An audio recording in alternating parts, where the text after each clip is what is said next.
This episode provides an in-depth analysis of the three major risks China is facing: civil unrest, frequent protests, and the rise of online resistance language; military revolt, growing instability within the armed forces, repeated purges, and open letters shaking the military; political coup, accumulating resentment inside the bureaucracy and a governance system coming apart.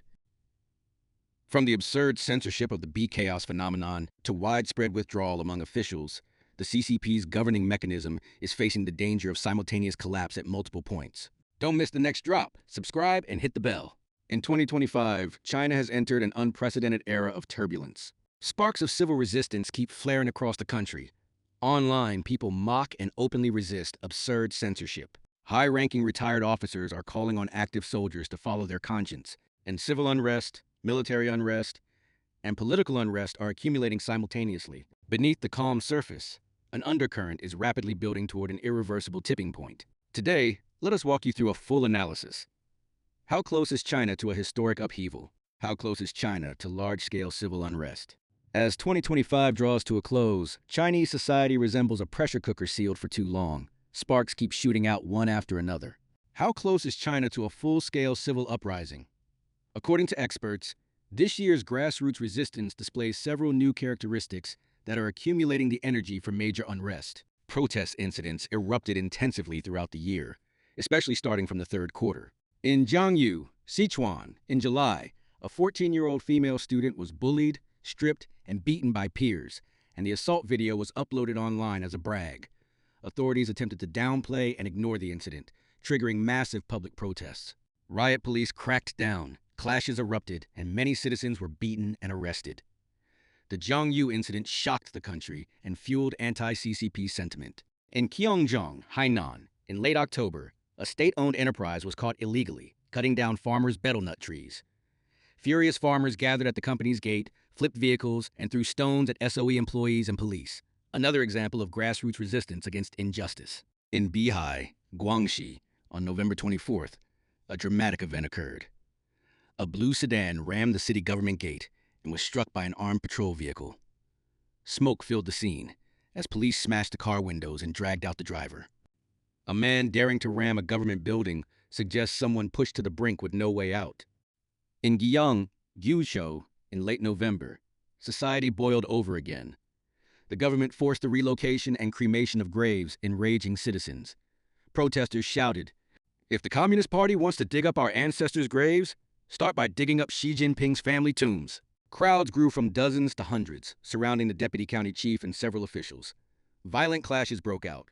In December, two major economic hubs issued new warnings. A full-scale workers' strike erupted at Shenzhen's Yilisheng Company, leading to direct clashes with police.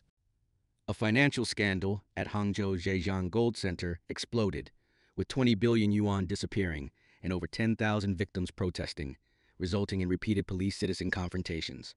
According to Freedom House, protest incidents in China jumped nearly 50% in Q3 compared to last year. During the September 3rd military parade and the 4th plenum, anti-CCP slogans appeared on streets, bathroom doors, and walls, calling for Xi Jinping to step down. Online, live streams and platforms saw a surge of sarcastic and coded anti-CCP language challenging Beijing's digital firewall. The strange death of actor Yu Menglong triggered massive public backlash. Many people quit the CCP en masse, and the public sentiment kept snowballing beyond the authorities' control, subtly destabilizing Beijing's political landscape. Three new features of civil resistance in 2025. According to Australian-based scholar Yuan Hongbing, China's civil unrest this year displays three significant characteristics. 1. The scale and geographic reach of resistance have expanded nationwide: urban, rural, online, and offline. These are no longer isolated incidents, but widespread. Storm-like eruptions, one of the classic signs of the final stage of totalitarian regimes. 2. The protests express a profound sense of desperation. Migrant workers are unemployed, college graduates face joblessness the moment they leave school, veterans have no jobs upon discharge, private entrepreneurs are suppressed, and intellectuals see no future. The whole society is sinking into hopelessness. 3. The resistance is increasingly political, with its target directly pointing at Xi Jinping. Xi seeks to be a communist emperor, drags China back toward Mao-era governance, pushes confrontational foreign policy that edges China toward war, and presides over an economy in irreversible decline, turning himself into the common enemy of the people. China's largest powder keg. In November, Beijing issued an unusual order. All regions must strictly prevent large-scale return migration of unemployed migrant workers. Why? Because the unemployment crisis among migrant workers has become overwhelming. China's 300 million migrant workers and tens of millions of unemployed young graduates together form a volatile social mix. If migrant workers return en masse to rural areas where the CCP's stability maintenance apparatus is weak, they could form a large population of wandering peasants, historically the group with the strongest rebellion tendencies. Meanwhile, a widely circulated document has been classified by the Ministry of Public Security as a high-risk alert. The so-called Restoration Party's Beijing-Tianjin Special Branch issued a call urging that during Lunar New Year 2026, the people should loot corrupt officials, elicit wealth, and build momentum for a popular uprising. The Ministry of Public Security instructed local authorities to strictly prevent such events during the holiday season. But with grassroots government finances collapsing, civil servants forced to repay 3 years of Social Security contributions, and local police salaries in danger, many regions have adopted lying flat governance. China's stability maintenance network is developing holes, its most dangerous condition. The despair and anger of 300 million migrant workers, compounded by millions of unemployed youth, pose a profound threat to the CCP's regime stability. Under the constant sparks across the country, this powder keg could ignite at any time. China has entered an era of chaos. Most people know the CCP maintains the Great Firewall, but what many don't know is that the system has evolved into nested layers of censorship, walls within walls. Reports suggest that in some regions, local-level censorship systems are harsher than the national ones. In short, if the central government doesn't catch it, local authorities will. If local authorities miss it, the platform will take it down. On July 15th, the CCP launched the so-called National Online Identity Authentication System, known colloquially as the Internet ID. This means every online action is tied to your real identity, recording your browsing history and digital footprint. Throughout the year, from January onward, the CCP rolled out wave after wave of cleanup campaigns. Toward year's end, Xi Jinping personally demanded stronger internet governance. A commentary by New Highland described today's Chinese internet as a silent but fierce war of language. One of the most absurd examples, Douyin TikTok China recently classified the word soldier, as a sensitive term, forcing users to replace it with the letter B. This pushed the entire online environment into an era of chaos. Yet the harsher the censorship, the more ingenious the resistance. Netizens use homophones, code words, abbreviations, emojis, reverse writing, and character splitting, giving rise to the unique online culture of river crab language, a pun on harmony, meaning censorship. Explosion of censorship keywords. You might think censorship targets only sensitive topics. The truth is far more absurd. According to multiple independent studies and leaked documents, sensitive terms under Xi Jinping have expanded explosively. A 2020 keyword database showed that terms related to Xi Jinping alone exceeded 35,000 combinations, including memes like Xi Dada and Xi Baozi, with countless suffix variations. The Citizen Lab 2023 report found that China's major platforms enforce over 60,000 censorship rules, nearly all political. Leaked Xiaohongshu documents revealed that within mere months, 564 new Xi-related sensitive terms were added. Even unimaginable terms turn into landmines. During Xi's constitutional amendment process, words like disagree, lifetime tenure, animal farm, and even the letter N became censored because N symbolized an unknown variable used sarcastically to mock indefinite rule. Faced with extreme censorship, Chinese netizens developed high-level satire, subtle mockery, overt mockery, and mockery disguised as non-mockery, dodging minds while telling dark jokes. As chaos spreads online, perhaps real chaos is not far behind. A public letter from a former high-ranking PLA officer shocks the internet. Recently, a message exploded across overseas platforms. A former PLA officer of command rank published an open letter addressed to all Chinese soldiers. The letter boldly states, "China is on the eve of historic transformation, and soldiers must choose their side." The author stresses that the military is the pillar of the nation, and at a historical crossroads, whichever side the soldiers choose will determine China's future. Then came the sentence that stunned the entire internet. Words no Chinese soldier has dared to say for decades. A political party is not the nation. The People's Army has no obligation to serve any political party. This directly tears apart the CCP's 70-year narrative that the army belongs to the party. The most powerful line. It is wrong for the party to command the gun.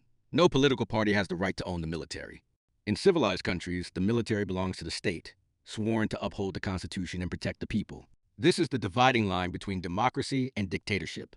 In China, soldiers are told to transfer their loyalty from the people to the party. If the party orders you to fire on someone, you fire, meaning you have ceased to be a people's army and have become a party militia. Loyalty to China, not the CCP. The letter spells out a crucial truth.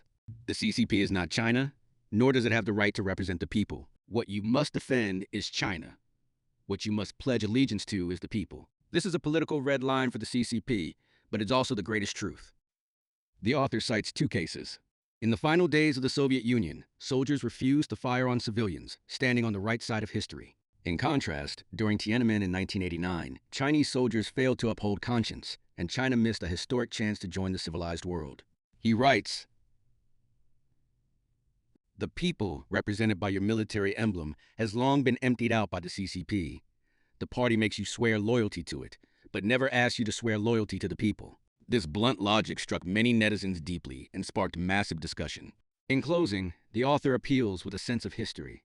When darkness is about to lift, may you become the first light. Do not surrender everything to orders. You still have conscience. Stand with the people. Even lifting your gun 1 inch higher, the people will remember you. Online comments surged. The history told by the CCP is either a lie or a crime. China needs more soldiers like Xu Qingxian and fewer cold-blooded shooters. An army of justice protects the people, not the party center. The letter conveys one message. History begins with voices that are weak but no longer silent. Coup, mutiny, and uprising. Three forces interacting. Experts now widely believe China is approaching systemic collapse. Multiple sectors are failing simultaneously, not just isolated areas. The CCP's rule depends on two tools: violence, state terror, and lies, controlling narratives and history. But in 2025, public opinion has shifted. Online communication can no longer be fully controlled, and the lies are failing. The real crisis lies in the collapsing governance system. Inside the system, something stranger is happening. Officials are lying flat, avoiding responsibility because whoever acts is doomed. Even the political police, China's most sensitive apparatus, have begun quietly looking the other way. They sense the regime may not last and want to protect themselves. When even the security apparatus wavers, that becomes the most fatal threat to Xi. So which comes first? A coup, a mutiny, or a popular uprising? All three forces are brewing. The most dramatic and lethal scenario is their interaction. Civil unrest erupts at the bottom. Military mutiny tears open cracks within the armed forces, and a political coup shakes the top. The three forces intensify one another and trigger an irreversible chain reaction. Yuan Hongbing believes energy is accumulating rapidly. When it detonates, the three events may unfold simultaneously, leading to a major incident that topples the CCP. China today appears stable on the surface, but grassroots forces are fermenting quickly. All crises are converging. It's as if a massive tipping point is approaching. The future will not be calm, but this may be the most crucial moment before historic transformation.